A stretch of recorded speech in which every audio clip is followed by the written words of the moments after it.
los fondos de pensiones son dueños de más de 5.000 habitaciones en la República Dominicana. Y aquí estoy mencionando algunos de los proyectos. Y los proyectos cada día están llegando nuevos porque se está catalizando la inversión en los sectores productivos. Las carreteras, las carreteras ya no es, y de nuevo, señores, todo esto trae transparencia. Ya no es desarrollar la carretera como la que se hizo en Samaná. Ya son proyectos transparentes que va a haber que hacer, porque los fondos de pensiones, o donde invierten los fondos de pensiones, tiene que haber transparencia. Se está invirtiendo en minería, en el sector petrolero, en los sectores inmobiliarios, todas las infraestructuras, y obviamente vamos a ver que las alianzas público-privadas jugarán un papel fundamental en el futuro, pero gracias a que están los fondos de pensión. Y vuelvo y reitero, porque yo soy enfático en esto, no es solamente en beneficio del país en general, sino en beneficio de los cotizantes y los afiliados. Porque alguien me dice, me dijo a alguien también el otro día, recuerden que me dicen muchas cosas, y a mí que me importa eso, yo no tengo que ver con eso, eso se está beneficiando otro. Yo digo, sí, tú te estás beneficiando, porque esos proyectos de largo plazo generan mayor rentabilidad, y la rentabilidad cada vez va a aumentar. Por lo tanto, es importante la inversión en largo plazo, y vamos a ver otro tema también más adelante. Pero en resumen, las inversiones en el sector productivo ya han alcanzado o han sobrepasado los 80.000 millones de pesos. Es decir, un 11.5% del total de los fondos. Y alguien dirá, pero 11% no es nada. Lo que pasa es que les recuerdo que hace 5 años prácticamente ese número era 0. Es decir, que en poco tiempo se ha ido desarrollando este concepto. Esto simplemente para presentarles la composición de la cartera. Ciertamente el 48.5% en Hacienda, el 31.6% en Banco Central. Eso también le voy a dar una explicación adicional ahora, pero también quiero hacer la aclaración y desmontar otro mito. Los fondos de pensiones están ahí para que los bancos reciban los cuartos y se lleven los cuartos. Falso. Las instituciones financieras no llegan o están llegando prácticamente al 7.7% de los fondos, o los 53.000 millones que ustedes ven ahí. Esto es simplemente para aclarar que no es correcto, no es verdad que los bancos, como dicen, porque eso también, que los bancos son los que tienen los cuartos de los fondos de pensión. Sí es verdad que todavía hay una alta concentración en Hacienda y Banco Central. Y obviamente gran parte del trabajo y del esfuerzo está en ir distribuyendo eso, y ya viene bajando gracias a las inversiones en sectores productivos. Ahora bien, también quiero aclarar otro tema sobre las inversiones en Hacienda y Banco Central. Aquí es otro comentario que ustedes escuchan mucho, y viene así. Dice, pero ¿cuál es la gestión de esos comités de inversión y de esos equipos de inversión, de las AFP, que se jactan que tienen gente de alto nivel, que sabe lo que está haciendo? ¿Pero para qué? Para invertir en Hacienda y para invertir en Banco Central.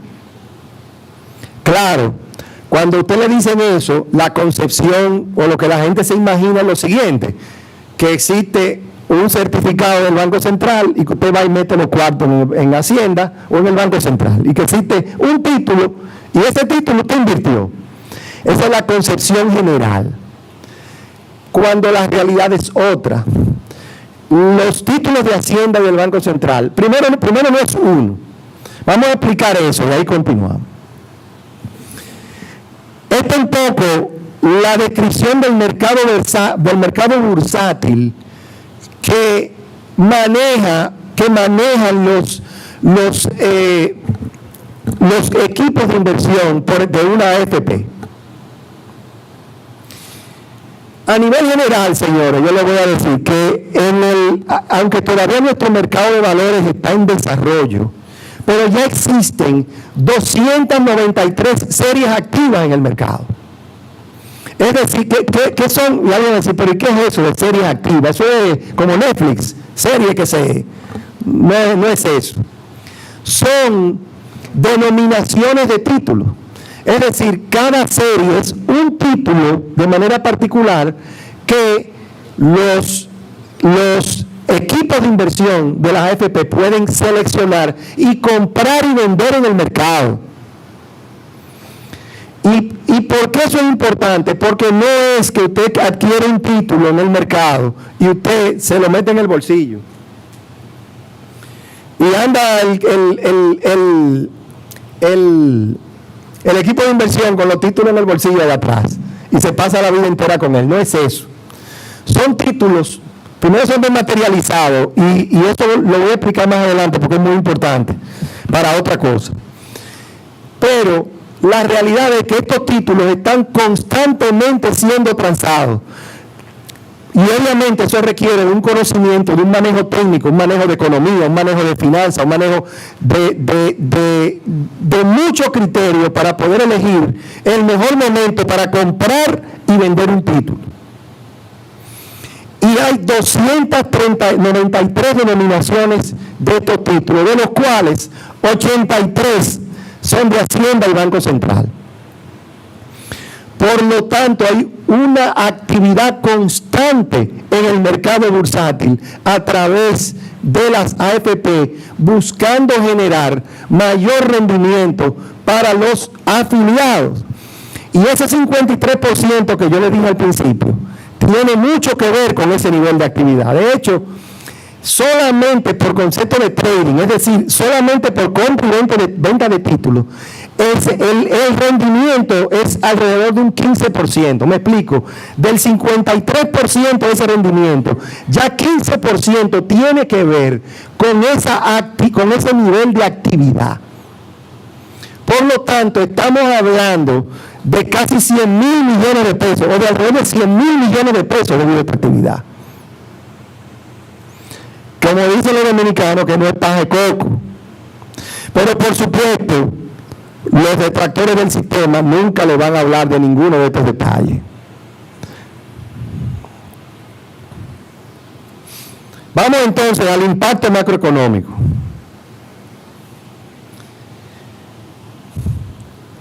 Generan rentabilidad económica y social para los afiliados y para el país. Ya eso lo hemos explicado. Los fondos de pensiones son la principal fuente de ahorro de largo plazo de la población. Lamentablemente, esto hay que decirlo con dolor, lamentablemente no existe un criterio de ahorro en el dominicano.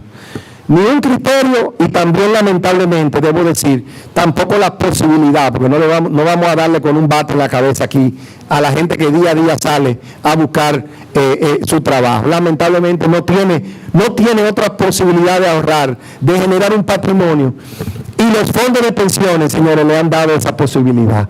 Y ya hemos explicado aquí que han dado la posibilidad de que estén esos recursos activamente en el mercado, generándoles rentabilidad. También hemos hablado ya aquí lo explicamos, la principal oportunidad de que el afiliado común pueda acceder a tasas de rendimiento del mercado bursátil. Vamos a ver, esos rendimientos son mayores que las tasas pasivas, muy por encima. Han contribuido a la estabilidad económica y al crecimiento económico. Les tengo un dato concreto sobre eso. Pero el tema de la estabilidad económica está más que comprobado, pues ha permitido no solamente que el gobierno se pueda financiar, sino que también, y viene el próximo punto, porque ahorita hablamos del tema del sistema financiero, que si bien el sistema financiero no ha manejado más del 7% de los recursos de los fondos de pensiones, han sido suficientes ¿para qué? Suficientes para generar un mercado de largo plazo. Porque los fondos de pensiones son los únicos fondos, o prácticamente los fondos, que pueden generar largo plazo. Y alguien me dirá, pero Joel Santos, ¿con qué se come eso? ¿Usted sabe cómo se come eso? cuando usted va a una entidad financiera y le dan un financiamiento a 30 años para su vivienda, ese calce de esos fondos son los recursos de los fondos de pensiones.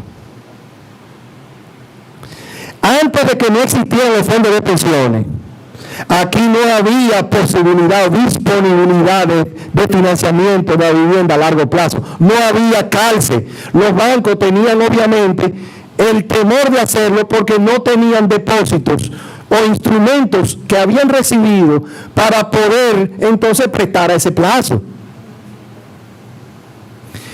Entonces, señores, sí existe un mercado de largo plazo para la vivienda, principalmente porque están los fondos de pensiones. Eso tampoco se lo van a decir. Y obviamente ya más que probado de que dinamiza y profundiza el mercado de valores mediante financiamiento y la participación de las empresas, proyectos de sectores de impacto también económico y social. ¿Y por qué de impacto económico y social? Porque también los fondos de pensiones son los que van a poder invertir en esos fideicomisos de vivienda que se están desarrollando y de viviendas de clases populares. De nuevo, porque son los fondos que tienen la posibilidad de calzar en largo plazo. Antes, la única posibilidad de obtener un financiamiento de una institución de desarrollo, un BID, un Banco Mundial, que financiara a largo plazo. Pero eso tiene posibilidades limitadas. Los fondos de pensiones tienen una posibilidad de desarrollar mucho más rápido ese mercado y lo ha probado. Y obviamente todo esto ha venido de lado, se ha desarrollado el mercado de valores, todo eso que ustedes ven, pues claramente tiene que ver con esa disponibilidad de los fondos de pensiones. Y para terminar la parte económica, pues sí debo decir que hay un estudio hecho por la empresa internacional Novaster. Es un estudio evaluó desde el 2003 al 2019 el impacto económico de los fondos de pensiones con todo esto que hemos hablado. Y la conclusión del estudio arrojó, le estoy dando obviamente solo una pincelada para que se lleven la idea, de que el efecto sobre el Producto Interno Bruto de la República Dominicana, que creció durante ese periodo, esos 17 años, creció un 5.09%, el 1.13% de ese crecimiento, es decir, el 22% de ese crecimiento, se debe al desarrollo de los fondos de pensiones en la República Dominicana. Y claramente la mayor parte de ese aporte tiene que ver con el ahorro o la relación ahorro-inversión. Recuerden los economistas que el ahorro y la inversión es uno de los 4 catalizadores más importantes del crecimiento del Producto Interno Bruto. Pero también ya, esto es teorizando, pero ya hemos explicado cómo se come eso y cómo impacta a la persona del día a día. Martín habló bastante de esto, o sea que yo no voy a abundar mucho, pero sí voy a tocar el tema de reparto versus capitalización individual. Martín explicó el concepto muy claramente, la diferencia de lo que es reparto y de lo que es capitalización individual. Por aquí hay algunas pinceladas. En reparto, los trabajadores financian las prestaciones de los pensionados, no el patrimonio. Usted le descuentan unos recursos, y le voy a decir algo, la mayoría de los fondos de reparto que existen en el país descuentan un porcentaje mayor que lo que ustedes le descuentan en seguridad social. Porque en seguridad social ustedes le descuentan un 8.4%, pero el 30% de eso solamente lo pone usted, la diferencia lo pone el empleador. Mientras que los sistemas de reparto te descuentan un 12%. La mayoría de los conocidos, una BIMA para mencionar uno. El problema es que usted tira esos recursos ahí, pero usted no crea patrimonio, porque usted no puede hacer lo que hicieron los amigos míos la noche del restaurante. O sea, usted no puede agarrar el celular, usted tiene un fondo de eso de reparto, Usted no puede agarrar su celular y buscar y decir yo tengo 3,5 millones, o 4 millones, o 7 millones, o 11 millones como sacó uno esa noche ahí. Eso usted no lo puede hacer. Y yo le pido, ojalá alguien me pueda traer un sistema de eso, que me diga, vamos a ver cuánto búsquenme la rentabilidad, cuánto ha aportado, búsquenme eso. Es imposible. Lamentablemente tiene un alto grado de dependencia política, donde la capacidad que usted tenga de buscársela y obtener el beneficio vale más que lo que usted haya aportado. Y esa es la realidad dominicana. Usted puede haber puesto, como algunos sistemas, que usted aporta 3, 4 años y después sale con una pensión. Su capacidad de búsqueda, de tigueraje, vale más que, obviamente, lo que usted ha puesto y su rentabilidad y su propio patrimonio. Esa es la realidad dominicana. La tasa de reemplazo es decidida políticamente, no la decide sus propios aportes, como el caso de capitalización individual. ¿A qué me refiero con tasa de reemplazo? La tasa de reemplazo es el valor con el que usted se va a retirar de su último salario. Por eso es que usted oye que si el 50% es su último salario, que el 40%, que el 30%, que el 70%, que el 60%. Si usted se la buscó bien en el sistema de reparto, pues usted sale con el 70%, con el 80%. Ahora bien, a usted no le interesa ni tiene que ver de dónde van a salir esos recursos. Los de atrás, como bien explicó Martín, pues serán los que resolverán el problema. Usted le está tirando un problema a las generaciones futuras, como también ya se explicó. De hecho, Martín habló de los sistemas de reparto europeos. Los sistemas de reparto europeos que están quebrados, pero no los sistemas que están quebrados. Es que los países están quebrados por esa consecuencia. Si aplican o se hacen estudios actuariales de esos sistemas de pensiones, se lleva a los países de encuentro. De hecho, hace un par de días salió una noticia prácticamente diciendo el sistema norteamericano de reparto está quebrado. Y es raro que no haya un sistema de reparto quebrado. Es raro, señores. Es muy difícil no quebrar. Es muy difícil no quebrar un sistema de reparto. Porque no hay un calce, hay una desconexión entre el momento entre quién aporta y quién retira los fondos. Eso, señores, eso se conoce en un sistema empresarial como riesgo de agencia. Otro está resolviendo lo de usted, por lo tanto a usted no le importa. De hecho, señores, alguien decía el otro día, y se sorprendió cuando yo le di esta explicación. Se estaba hablando de política internacional y siempre aparecen expertos en migración. Yo no sé nada, yo no sé mucho de migración, pero aparecen siempre en estas tertulias, aparecen los expertos en migración. Migración siempre es un tema típico. Y está usando el tema, no, porque yo no entiendo esos países europeos que son tan organizados. Óyeme, ¿cómo permiten que los musulmanes entren a su frontera? Eso, óyeme, esos países organizados no pueden permitir eso. ¿Tú sabes por qué lo permiten? Mira, yo no sé de migración, de política migratoria yo no sé. Pero yo te voy a decir algo. Tiene que ver con los sistemas de pensiones. ¿Qué tiene que ver el sistema de pensiones con ese tema migratorio? Que estos países europeos, que como bien explicó Martín, están envejeciendo, necesitan de que los jóvenes musulmanes entren a sus países a financiar las pensiones de hoy. Y por eso es que usted ve que las políticas migratorias muchas veces no responden a un orden político lógico. Claramente hay una razón muy económica, porque necesitan tapar los hoyos de los quiebres de los países. Tan simple como eso, señores. Porque, ¿verdad? ¿Cómo se meten? A veces en la televisión europea usted ve esos tigres huyendo, volando verjas y los otros de que atrás. Pero, señores, eso para un país desarrollado. Claro que no, eso no funciona así. Pero obviamente hay una razón económica muy importante. No hay transparencia, ya lo hemos hablado, no genera ahorro y puede afectar el equilibrio presupuestario, también un poco hemos explicado esto. Y la sostenibilidad está entre los flujos de pago e ingresos. ¿Qué quiere decir esto? Que mientras más la gente viva los sistemas están en problemas. Eso que se habló de que los europeos están viviendo 91 años, no están teniendo hijos, eso es un problema serio para los países. Necesitan que los vigorosos, los que los jóvenes, pues ya ustedes saben, que produzcan muchachos, porque hay un problema. Hay un problema. Pero nada, eso es un poco a través de explicar el reparto de en qué se diferencia con un sistema de capitalización individual. Vamos a hablar rápidamente de la sostenibilidad del sistema.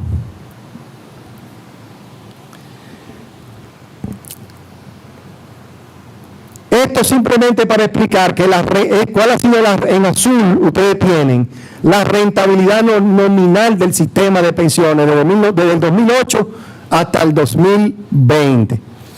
Fíjense los niveles de rentabilidad importantes que tiene el sistema, pero la que está en mamey es la rentabilidad real, es decir, deducido de inflación. De manera consistente, los fondos de manera real han crecido de una manera importante. Y eso es uno de los éxitos que ha tenido el sistema de pensiones en la República Dominicana. Aquí se lo pongo de otra manera.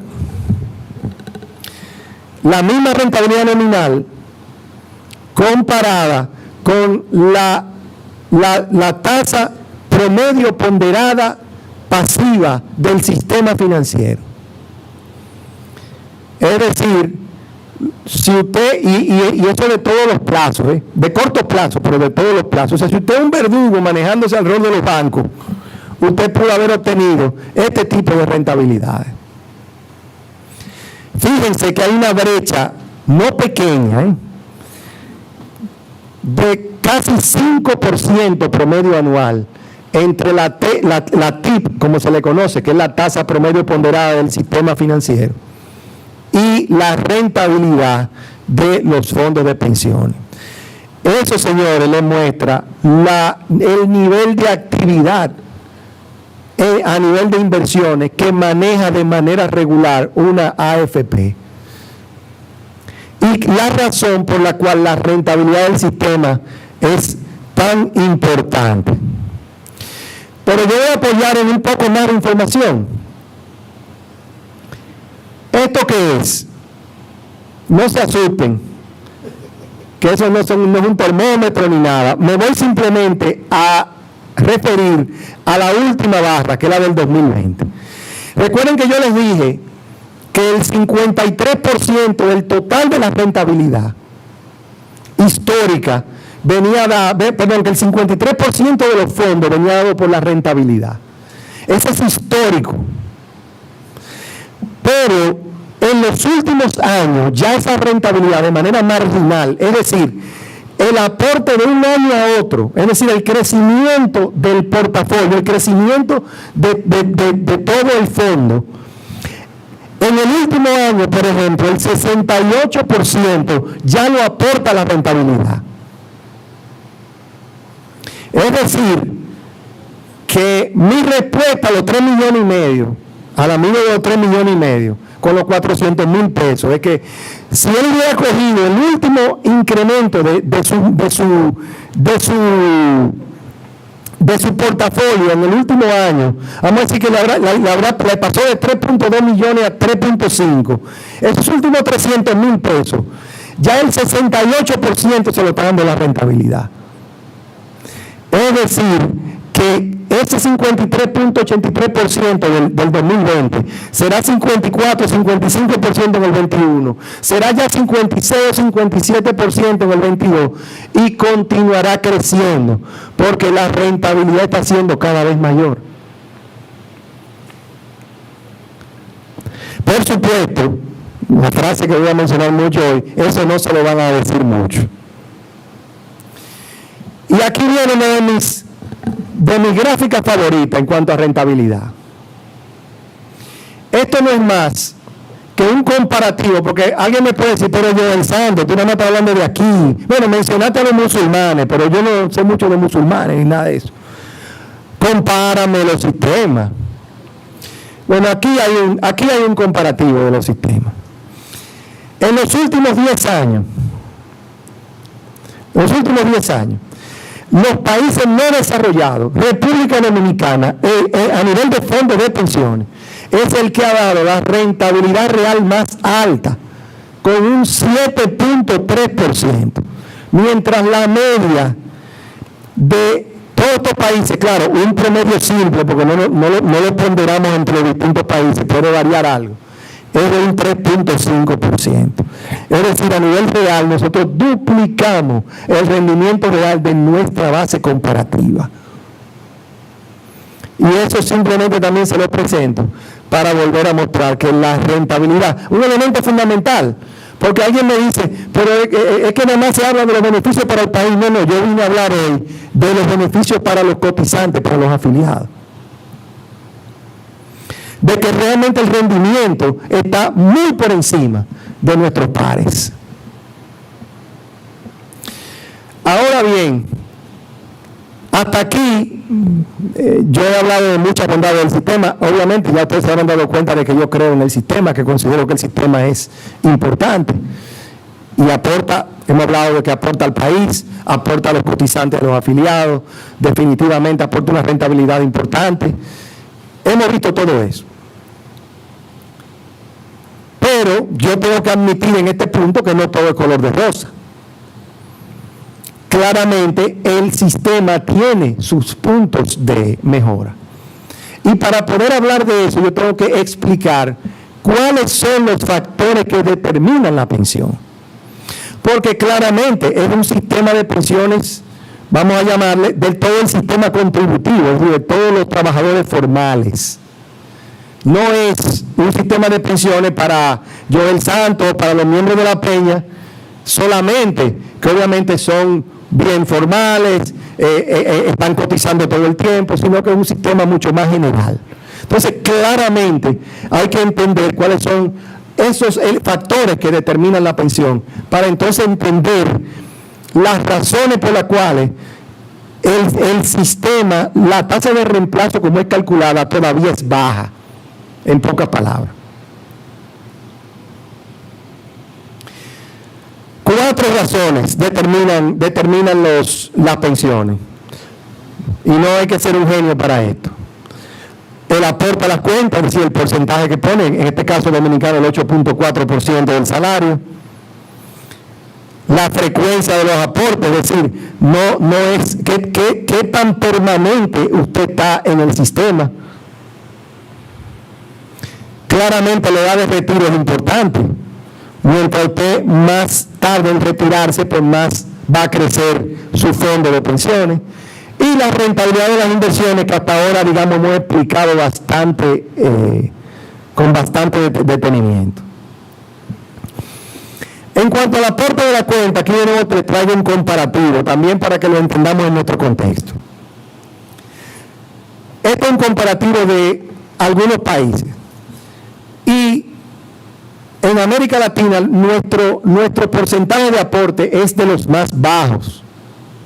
Ese 8.4% que aporta tanto trabajador como empleador es inferior a países como Uruguay, Colombia, Chile, Bolivia, Perú, aunque algo superior a El Salvador y algo superior a México. Estamos hablando de pensiones. Solo pensiones. Pero aprovecho también para hacer una aclaración de algo que cuando se habla del 30% y todos estos temas, no se tiene la particularidad de aclarar tampoco. Claramente Chile y Argentina han aprobado retiros de sus, pero Chile y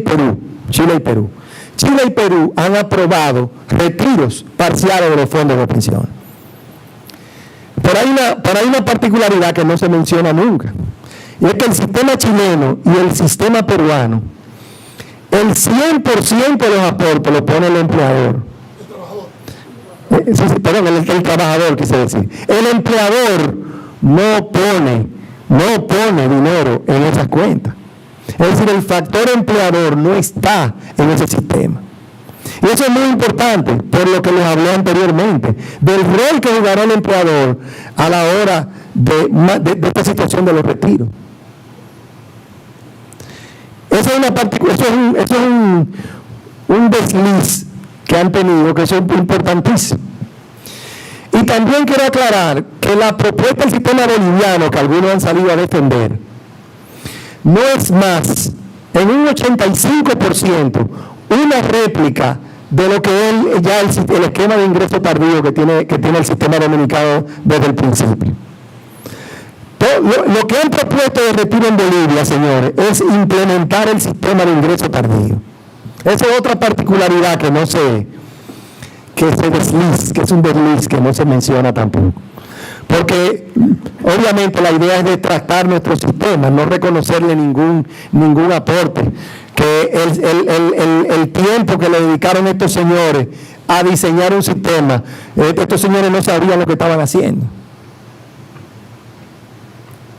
Ese es el mensaje que no quieren dejar, cuando verdaderamente el sistema fue pensado.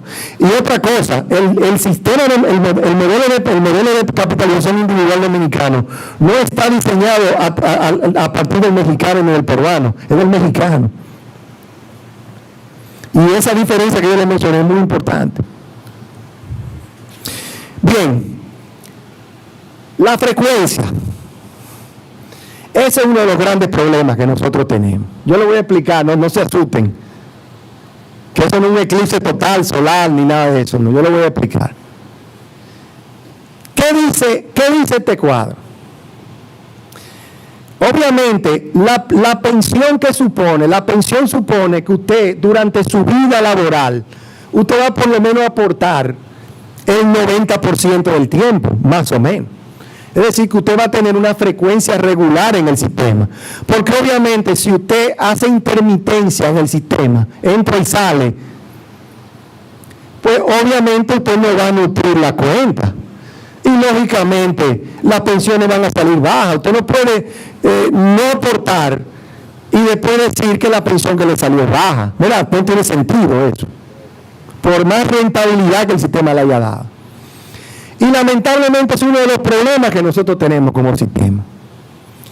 Del total de afiliados que tiene el sistema de pensiones dominicano, solo el 27% ha aportado el 90% del tiempo que ha estado en el sistema.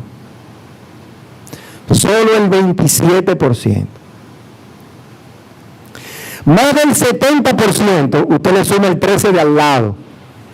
Es decir, el 40% solo ha aportado más del 70% del tiempo. Pero ya vamos por 70% y por solo un 40% de los afiliados.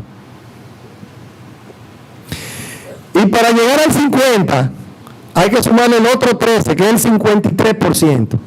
¿Qué nos dice eso?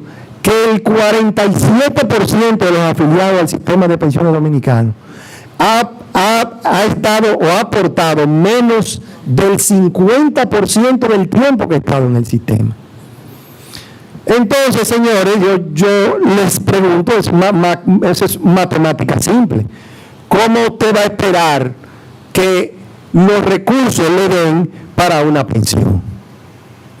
Claramente, la intermitencia del sistema, claramente, hay que decirlo, los elementos del desempleo, la informalidad laboral, que no es más que un retrato de nuestro mercado laboral.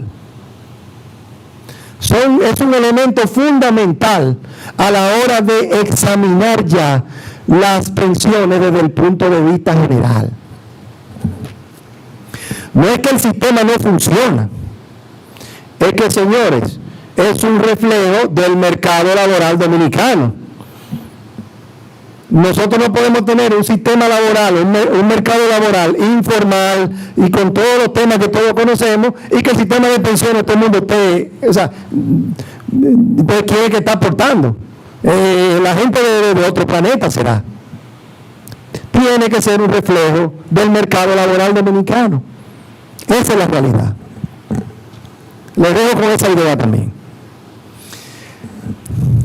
Pero hay otro elemento adicional. Y este es doloroso. porque cuando lo explico, mucha gente se sorprende. Ahora vamos a hablar solo de los cotizantes. Recuerden que los afiliados son 4.2 millones y los cotizantes son algo más de 1.7 millones, casi 1.8 millones. Pero de los 1.8 millones que están cotizando en el sistema, al 2019, que es la última cifra disponible, 830, es decir, esto es antes de la pandemia, 831,000 cotizantes lo están haciendo por debajo del salario mínimo. Y alguien me puede decir, perdón,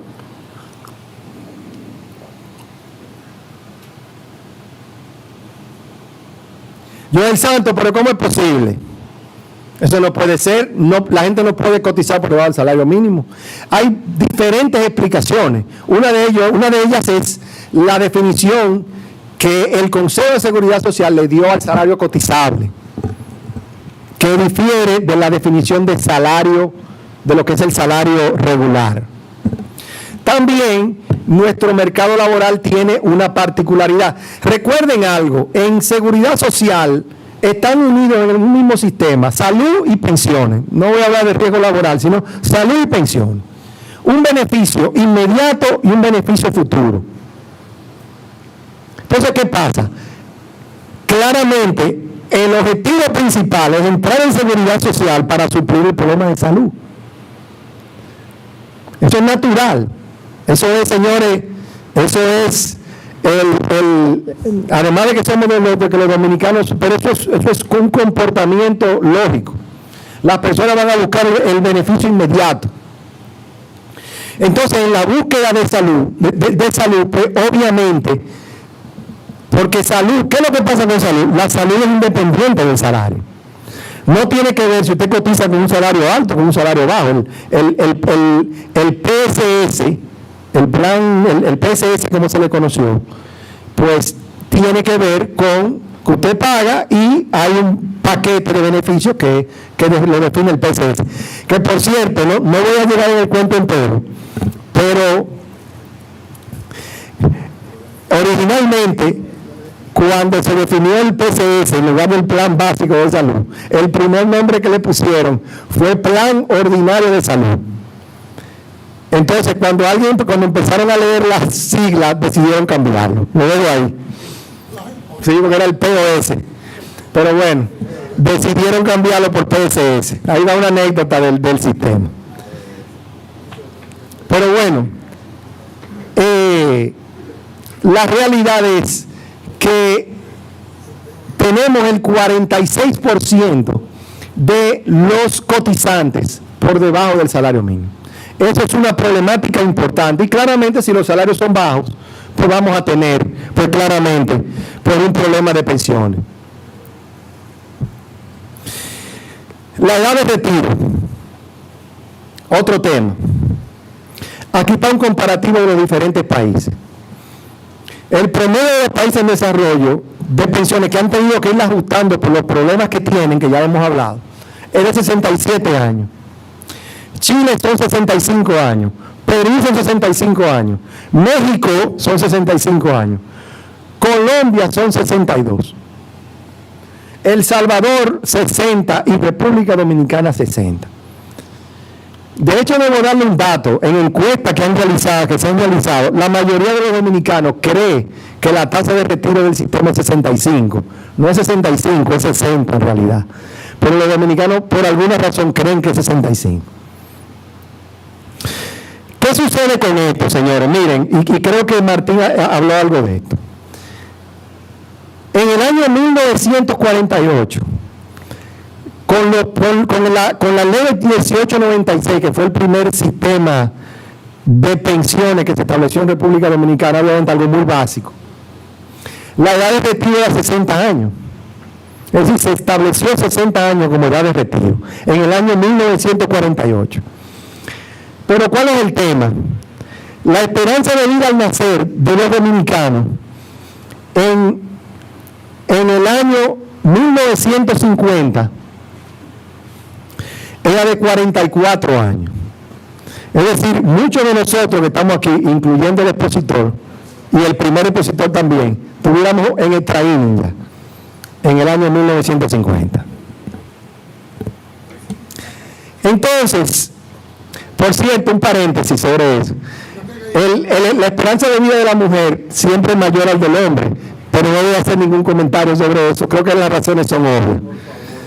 Eso es para los que dicen que la mujer es el ser inferior, señores. La mujer siempre es el ser superior. Búsquenlo en las estadísticas. Eso es así.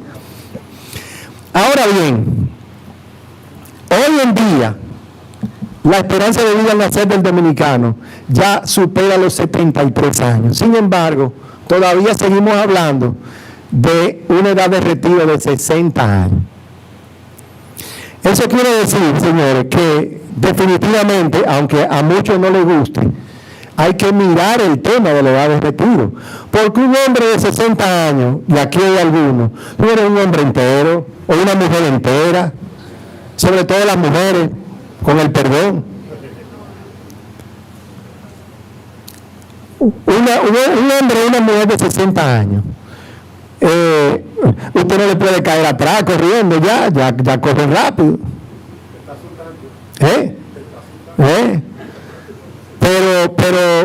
Pero bueno, si mi mamá hubiera corrido a esa velocidad, yo hubiera tenido problemas.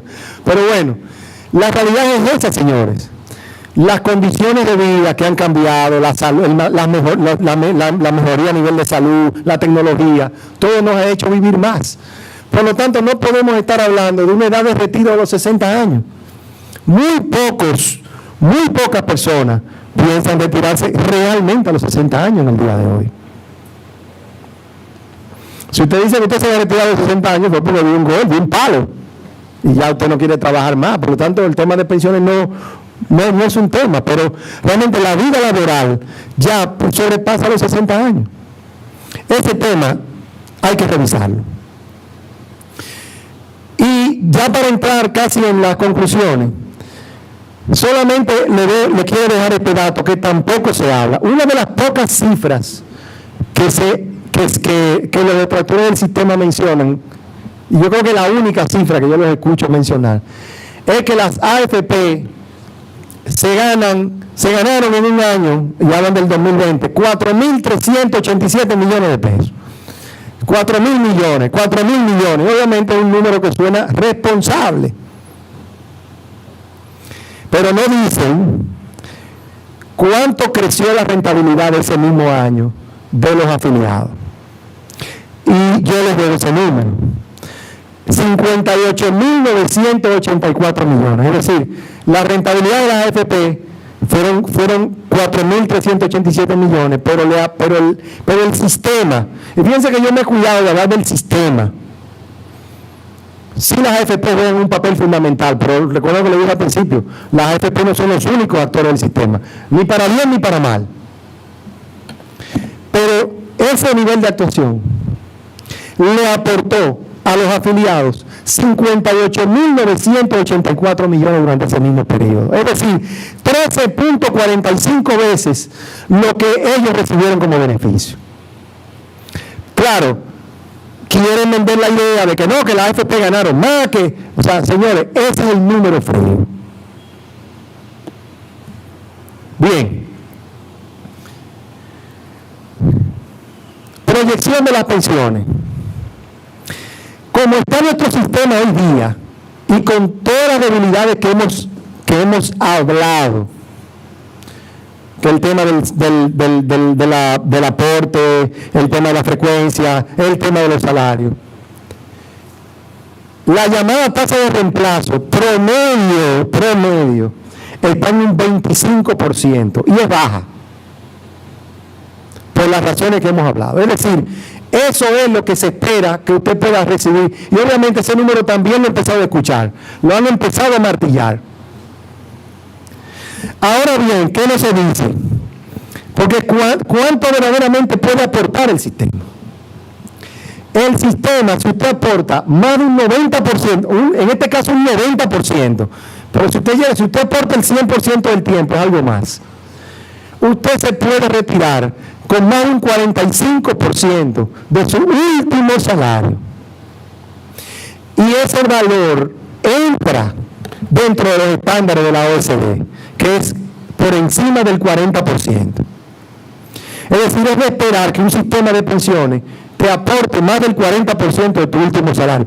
No un 70, un 80, como han hablado por ahí. Los sistemas de reparto sí lo hacen, pero yo les he explicado por qué. Pero la realidad es que cuando usted termina su vida laboral, obviamente sus gastos también se ajustan. Alguien me puede decir, pero no el tema de salud. Y claramente sí, esa es una de mis recomendaciones, pero lo dejo para después.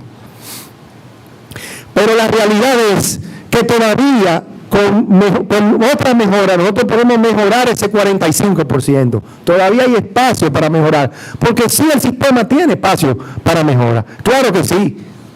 Nada es perfecto, ¿no? Aquí no hemos hablado de un sistema perfecto. Por supuesto que no. Yo no me atrevería a decir eso, ni a dejarle esa idea. Pero déjenme darle un dato de reparto que no les di ahorita. También un estudio económico que se ha realizado determinó que vamos, porque alguien puede decir, no, pero vámonos todos a reparto y que vive el jefe. ¿Qué significa el reparto? Bueno, todo el mundo, 80% cuando se retire, y yo aporto, vamos a ver quizá cuando pueda, pero no hay intención de aportar. Ustedes saben, para poder mantener un sistema de reparto en la República Dominicana, durante 20 años, porque a los 20 años quiebra también. Recuerden que lo que yo les dije, todos los sistemas de reparto quiebran. Recuerden eso. Pero para poder sostenerlo por 20 años, y aquí está lo bonito, la tasa de impuestos sobre la renta en la República Dominicana, porque ¿quién lo va a pagar? Lo tiene que pagar, es una reforma fiscal que lo tiene que pagar. La tasa de impuestos sobre la renta tendría que pasar del 27% al 48%. Entonces estamos dispuestos a pagar una tasa, eso tampoco lo dicen lo que hagan de reparto, no dicen cuánto cuesta. Eso es muy bonito. Claro, que lo paguen los hijos míos o los nietos, a mí qué me importa. Total, cuando eso pase, ya yo no estaré involucrado en política ni nada de eso, dirán.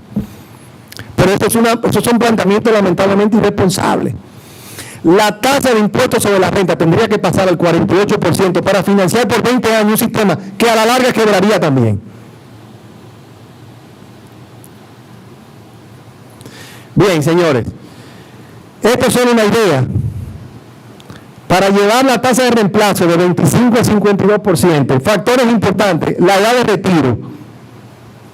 Si pasase a 67 años, aunque yo no lo creo posible, pero puede aumentar 20% la tasa de reemplazo. Cambios en las cotizaciones también lo pueden hacer, lo pueden mejorar un 7%. Si se llevara a un 1% más, por ejemplo, del 8.4 al 9.4%. Y hay esquemas de ahorro voluntario, ese es un tema también que se puede implementar. La rentabilidad no tiene mucho porque la rentabilidad está alta y la misma frecuencia del sistema también pueden aportar y mejorar sustancialmente lo que es las pensiones o las tasas de reemplazo en el país. Y para culminar, señores, yo sé que les pido mil excusas por lo larga de la exposición, pero la verdad que yo sentía la responsabilidad ya que me designaron la responsabilidad esta noche, yo tenía el compromiso con los Peñitas de hacerle una presentación digna pues, de ustedes, no venirle o sea, yo quería hacer una presentación que verdaderamente les sirviera y les aportara. O sea que gracias por el tiempo. Pero les debo dejar algunas recomendaciones sobre cómo mejorar el sistema. Obviamente aquí estamos hablando no de destruir el sistema, aquí estamos hablando de mejorar el sistema. Hay que buscar la protección de los llamados cuentapropistas o independientes. Hay que analizar, esto tiene más que ver con el tema laboral, y digo analizar porque requiere un trabajo. La creación de un fondo de cesantía para para los momentos, para mejorar los esquemas económicos, o cómo pueden responder los esquemas económicos para las situaciones difíciles. Porque claramente toda esta demanda del 30% y toda esta cosa ha germinado, porque obviamente hemos pasado por una pandemia. No es, déjame decirle algo, no es irresponsable de las personas requerirlo. Hay que entenderlos. Pero sí es irresponsable, como dijo Martín, de personas con más conocimiento aprovecharse de esa realidad y politizar el tema. Eso sí es irresponsable.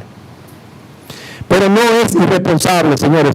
Hay que entenderlo. Hay personas que tienen necesidades. Y obviamente usted le presenta una situación particular y claramente que lo van a mirar. Entonces eso no se puede criticar esa necesidad. Pero el giro y la forma en que se ha manejado sí es criticable. Fortalecimiento de las pensiones voluntarias. Aquí hay sabiendo que es una alternativa de ahorro, que se maneja en el mercado de valores, que da alta rentabilidad, pues se pueden fortalecer mediante aportes voluntarios de los afiliados, pero hay que crear las condiciones. ¿Cómo crear las condiciones? Sí puede haber más flexibilidad en los retiros para esos fondos, porque usted está haciendo lo voluntario. Y otros temas más que son importantes para que haya más flexibilidad en ese sentido. Pero es una gran alternativa para fomentar el ahorro. Y cuando decía ahorita el tema de salud, esto sí tiene un costo adicional, pero sí es importante. Hay que incorporar el seguro de salud a los pensionados, porque hay que eliminar esa variable de incertidumbre en los pensionados. Eso sí es un tema importante. Usted elimina la incertidumbre y el esquema de gasto de un pensionado puede ser más manejable. Pero obviamente el tema de salud representa o puede representar una incertidumbre. Hay que establecer una eficaz estructura de fiscalización de aporte y afiliación, es decir, atacar lo que se conoce como la elusión y la evasión. Eso está claro. Hay que simplificar los requisitos para los pagos de los beneficios, y por eso tiene que ver con mi cuadro inicial. Señores, a veces para usted retirar 40,000 pesos por alguna razón que usted tenga que le toquen, óigame, los requisitos son complicados, yo los reconozco. El impacto, por ejemplo, que tuvo la eliminación del impuesto del impuesto que tenían los herederos por parte de la DGI aceleró las reclamaciones de los fallecidos. ¿Por qué? Porque dijeron, óyeme, ahora tiene sentido. Pero así mismo, señores, ya en el siglo XXI no tiene sentido usted estar, y me perdonan los abogados, certificando acta de nacimiento, que acta de matrimonio. En un país, yo fui presidente del Consejo de Directores de Cebaldón, que es una empresa que se encarga de desmaterializar títulos, y por eso le dije que iba a hablar de desmaterialización de títulos. Señores, usted quiere una cosa que alguien proteja más que un título de valor de su propiedad. Y desde hace años en República Dominicana estos títulos están desmaterializados. Usted tiene un título de hacienda de su propiedad. Usted no anda con ese folder abajo del brazo ya, ni del Banco Central. Que a veces llegan los tigres con eso doblado. Ya eso no existe. Estos títulos están desmaterializados. Existe un sistema que le da total confianza. Y estamos hablando de dinero. Y no vamos a desmaterializar acta de nacimiento. Y no vamos a desmaterializar acta de matrimonio.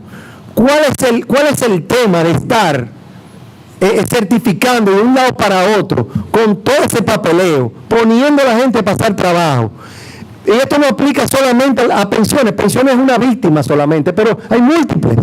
Señores, tenemos que ponernos en la modernidad. Tenemos que comenzar a desmaterializar todos esos documentos. Un sistema central como lo tiene Cebaldón, que tiene un control completo de toda esa información.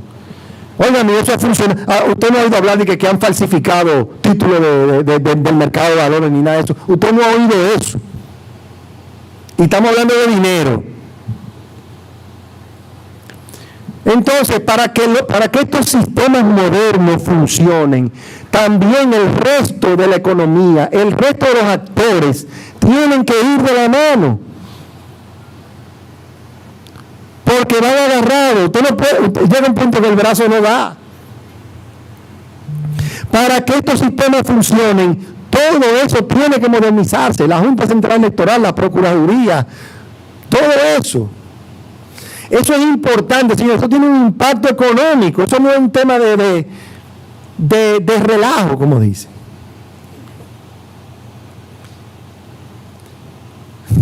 Sí, hay que trabajar en la devolución de los fondos de los residentes en el extranjero. Cuando usted se desconecta de la economía dominicana, usted se va al extranjero.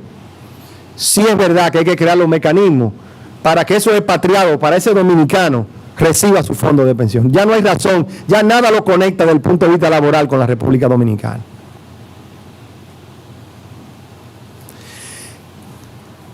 Un tema que hemos hablado mucho, hay que fomentar la mayor diversificación de las inversiones de los fondos de pensiones. Más inversiones en el sector privado, infraestructura, que generen empleos formales a su vez y mejore la competitividad del país. Ese 11% tiene que crecer rápidamente y tenemos que crear las condiciones para que verdaderamente los fondos de pensiones puedan invertir cada vez más en estos proyectos y generar mayor rentabilidad para los afiliados, como hemos hablado. Otro tema.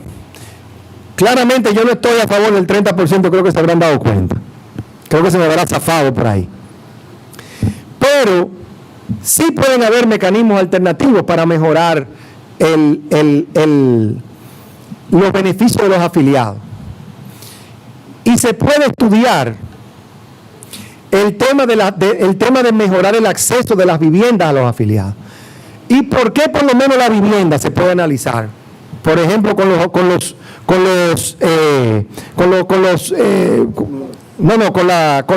primeros pagos, con los iniciales de las viviendas. Porque sí tiene un impacto en los pensionados. Un dinero que le entreguen ahora, alguien hizo una analogía muy interesante que habló que en realidad existen dos personas, el joven de hoy y el viejo de mañana. El joven de hoy es uno y el viejo de mañana es otro. Usted está aportando para ese viejo de mañana. Usted está protegiendo a ese viejo de mañana que es usted mismo.